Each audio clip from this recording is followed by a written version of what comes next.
Math book 2 का exercise number 4.1 start करते हैं।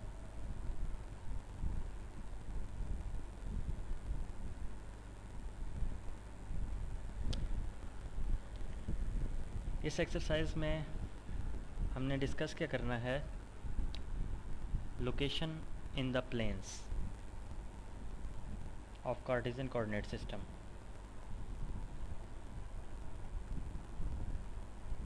लोकेशन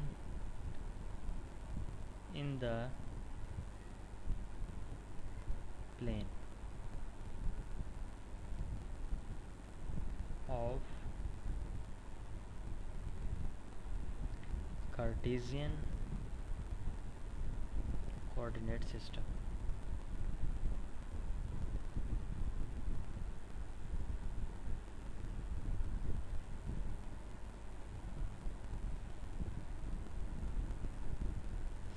अच्छा, सबसे पहला क्वेश्चन जो है,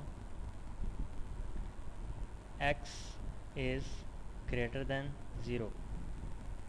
x is greater than zero का मतलब है कि x जो है वो पॉजिटिव है। पहले हम कार्टेशियन कोऑर्डिनेट सिस्टम बनाते हैं।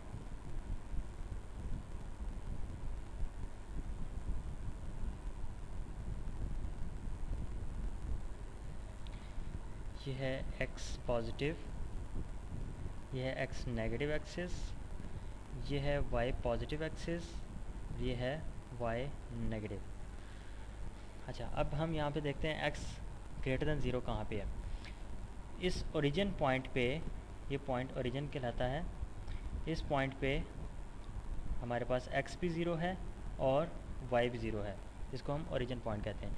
और यहाँ से लेफ़्ट साइड पे अगर हम जाएं तो x नेगेटिव हो जाता है, और राइट साइड पे जाएं तो x पॉजिटिव हो जाता है। और अगर इस ओरिजिन पॉइंट से ऊपर की तरफ जाएं तो y पॉजिटिव हो जाता है, और डाउनवर्ड अगर हम जाएं तो y नेगेटिव हो जाता है। अब देखा जाए तो x is greater than zero, मतलब x पॉजिटिव जो है वो ये एक्सिस बनता है।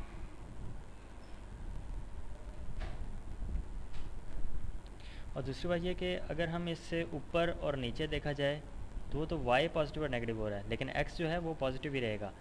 तो इसका मतलब ये है कि ये सारा रीजन जो है, यहाँ पे जो भी पॉइंट हम लें वो x पॉजिटिव में ही आएंगे, क्योंकि हमें y का तो बताया नहीं है कि y पॉजिटिव है या नेगेटिव है। हमने तो सिर्फ x पॉजिटिव को देखना है।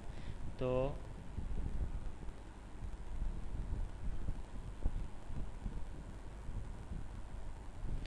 ये जो रीजन बनता है x is greater than zero,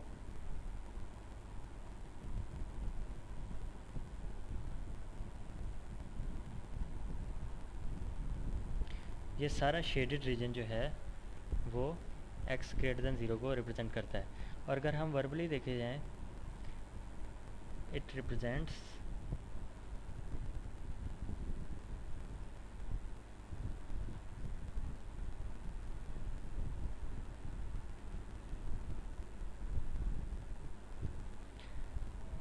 right half plane.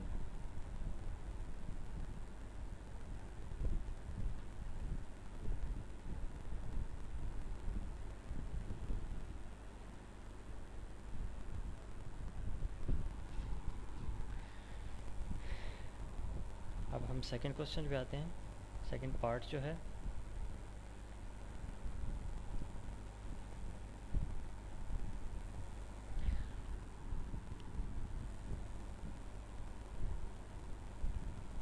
Second part में हमने डिस्कस करना है x is greater than zero and y is less than zero.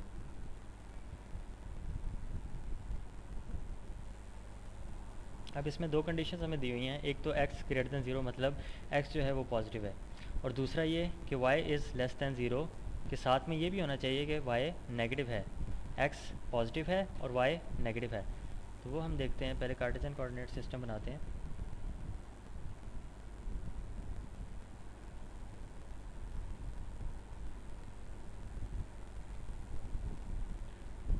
Positive x, negative x, positive y, negative y। अब x greater than zero, जिस तरह हमने पिछले question में देखा कि x ग्रेटर दैन ज़ीरो, उसको मैं दोबारा से शीट कर देता हूँ।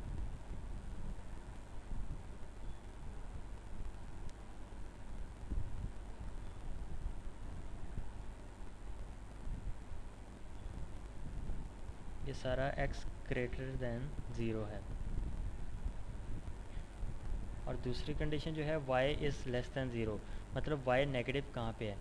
अब x एक्सिस के निचला पोर्शन जो है, x एक्सिस से निचला सारा पोर्शन वो y नेगेटिव को शो करता है, मतलब कि ये जो एक्सिस है ये y नेगेटिव है। इसके लेफ़्ट और राइट पे भी y नेगेटिव है। इससे अगर ओरिजिन से ऊपर जाया जाए तब जाके y पॉजिटिव होता है, और इस ओरिजिन से डाउनवर्ड साइड पे y नेगेटिव रहता है। तो इसको भी मैं शेड करता हूँ।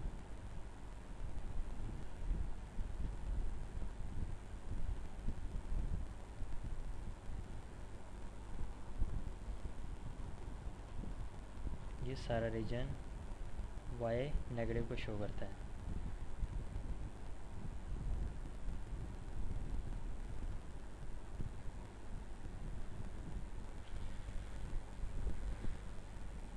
अब हमने देखना है कि रिक्वायर्ड रीजन कौन सा था।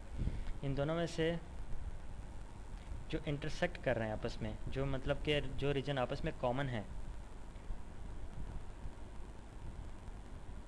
यहाँ से ये सारा रीजन जो है ये आपस में कॉमन है, तो ये हमारे पास रिक्वायर्ड आंसर है इसका। ठीक है, ये बनता क्या है, इसको अगर हम वर्बली लिखें तो इट रिप्रेजेंट्स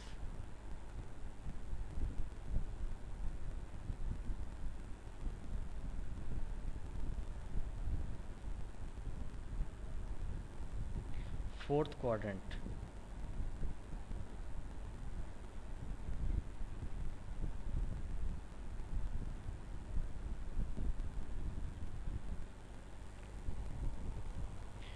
क्योंकि ये फोर्थ क्वाड्रेंट जो है वो कॉमन रीजन है हमारे पास x ग्रेटर दैन ज़ीरो और y लेस दैन ज़ीरो का।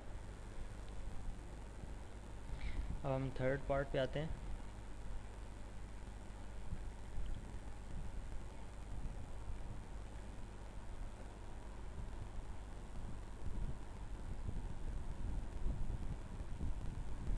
थर्ड पार्ट में x is equal to zero,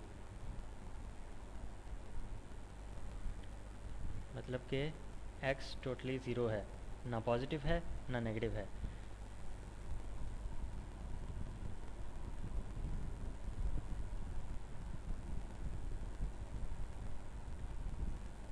positive x, negative x, positive y और ये नेगेटिव y। अब x ज़ीरो कहाँ पे है, इस ओरिजिन पॉइंट पे x ज़ीरो है, और इसके राइट साइड पे देखे जाएं तो x पॉजिटिव हो जाता है, लेफ़्ट साइड पे लेके जाएं तो x नेगेटिव हो जाता है। लेकिन अपवर्ड और डाउनवर्ड, इस पॉइंट से, ओरिजिन पॉइंट से अपवर्ड और डाउनवर्ड आएँ तो x ज़ीरो ही रहता है, मतलब कि ये y एक्सिस जो है वो x is equal to zero को शो करती है। इसको भी मैं शेड कर देता हूँ।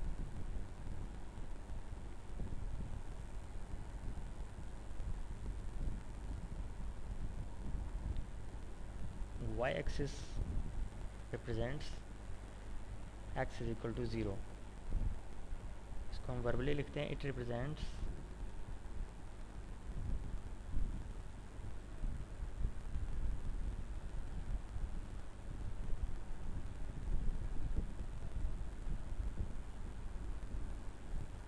y एक्सिस होल एक्सिस, मतलब कि पूरी y एक्सिस जो है x is equal to zero में आएगी।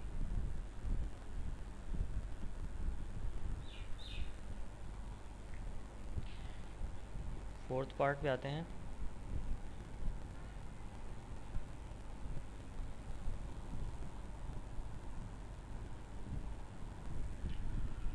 फोर्थ पार्ट में है y is equal to zero.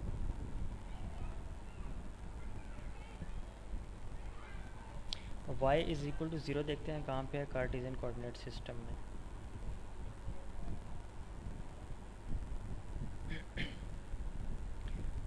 Positive x, negative x, positive y, negative y,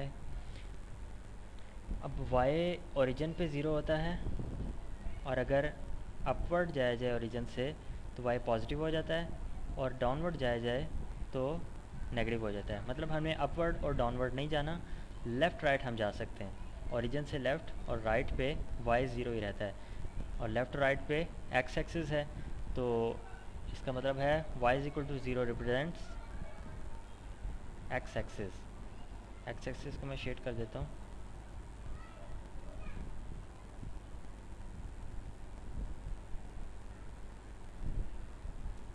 पूरा ये जो x एक्सिस है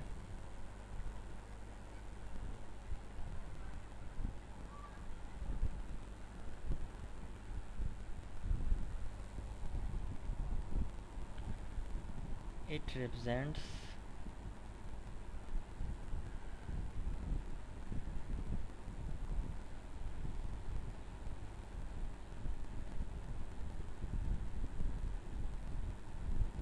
x axis।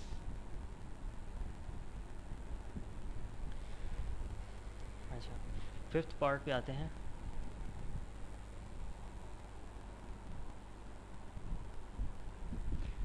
फिफ्थ पार्ट में है x is less than zero and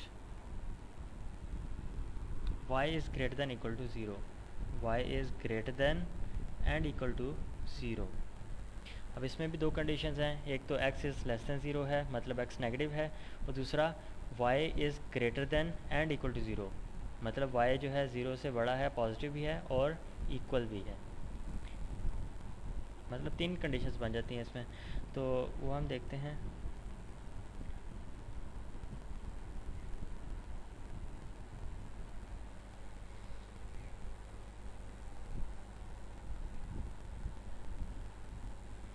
x positive,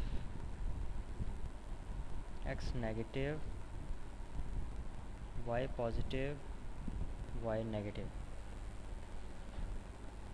अब पहले तो एक एक करके हम कंडीशन को देखते हैं। x is less than zero, x negative कहाँ पे है? ओरिजिन से लेफ़्ट साइड पे जाएं तो x नेगेटिव हो जाता है, मतलब ये सारा जो रीजन है ओरिजिन से y एक्सिस से लेफ़्ट साइड पे, सारा रीजन जो शेडेड रीजन है वो शो कर रहा है x नेगेटिव को, x is less than zero को। एक कंडीशन तो हो गई ये वाली। अब हम y is greater than and equal to zero को देखते हैं।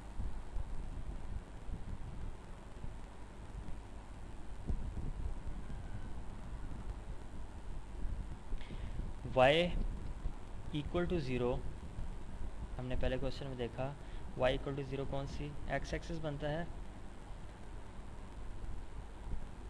ये y is equal to zero है।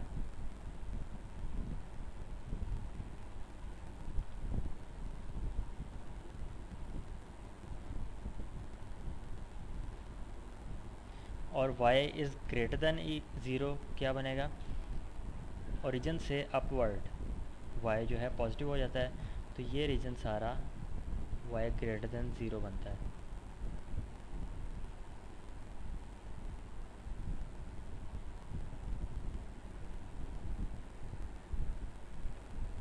तो इनका इंटरसेक्शन कहाँ पे आ रहा है,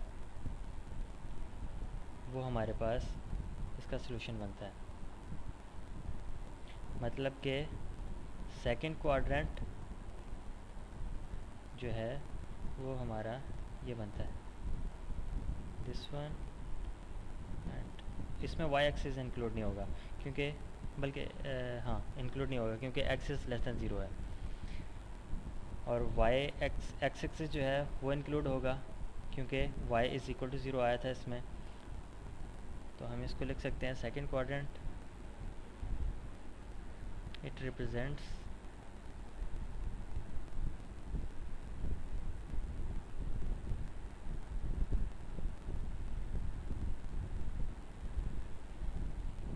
second quadrant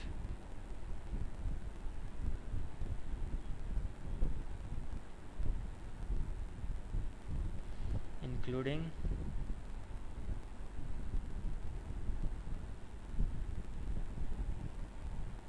negative X axis,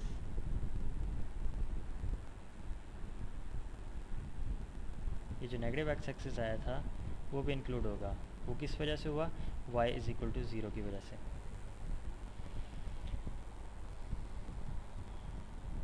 अब हम 6 पार्ट पे चलते हैं।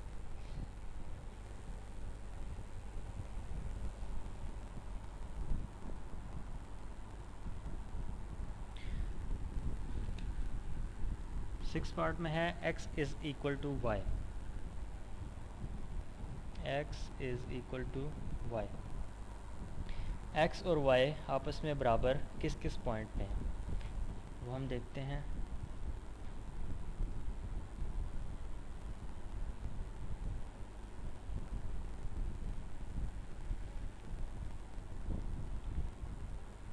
x positive, x negative, y positive, y negative. इसको नंबरिंग कर देते हैं 1 2 3, 1 2 एंड 3। इसी तरह नेगेटिव साइड पे -1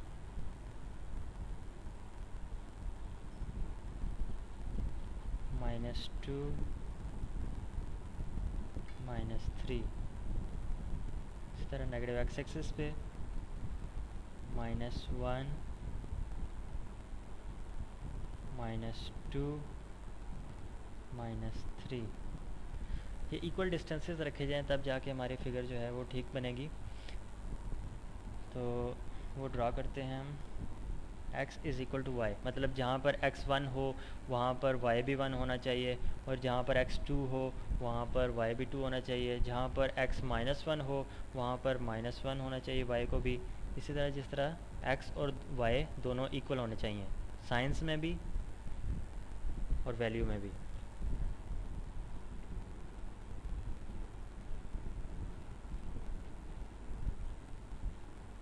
इस पॉइंट पे x भी 1 है और y भी 1 है।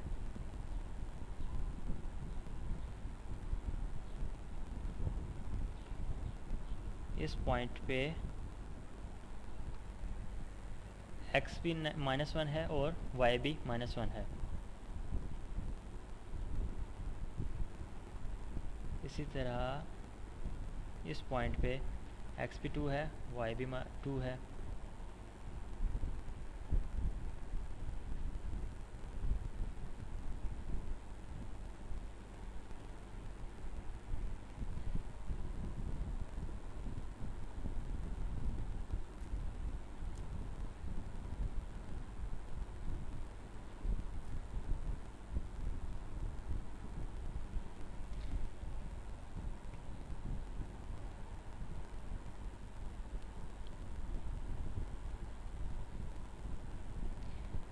ये पॉइंट जो बनता है यहाँ पर x और y इक्वल हैं, क्योंकि x भी 1 है y भी 1 है। और ये जो पॉइंट बनता है ये भी x भी 2 है और y भी 2 है, मतलब x और y दोनों बराबर हैं। इस पॉइंट पे x 3 है और y भी 3 है, दोनों पॉइंट्स बराबर हैं। x is equal to Y है, उसको सपोर्ट कर रहा है। और इसी तरह यहाँ पर इस पॉइंट पे x जो है वो -1 है और y भी -1 है, मतलब x और y दोनों बराबर हैं। और इस पॉइंट पे जाके x जो है वो -2 है और y भी -2 है, दोनों पॉइंट्स बराबर हैं। x is equal to Y, और ये x -3 है और y भी -3 है। मतलब ये पॉइंट्स जो हैं ये हमारे पास बनते हैं x is equal to Y. इन सब को हम आपस में मिला देते हैं।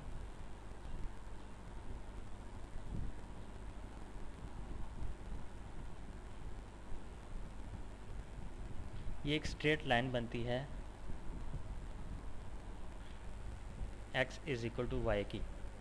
यहाँ पे तो स्ट्रेट नज़र नहीं आ रही, लेकिन अगर हम इसको बिल्कुल जो है डिस्टेंस को मेंटेन करके बनाया जाए तो बिल्कुल स्ट्रेट लाइन बनती है।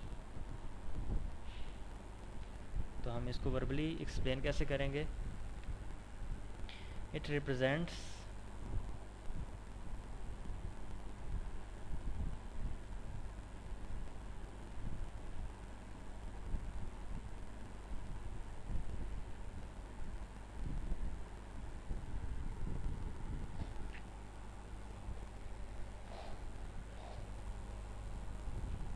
the points.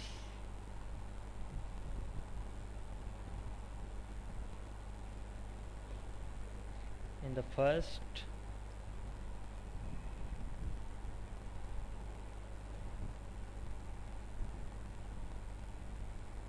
and third quadrant,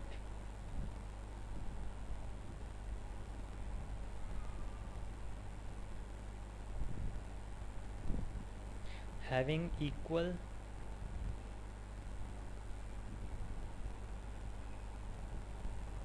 abscissas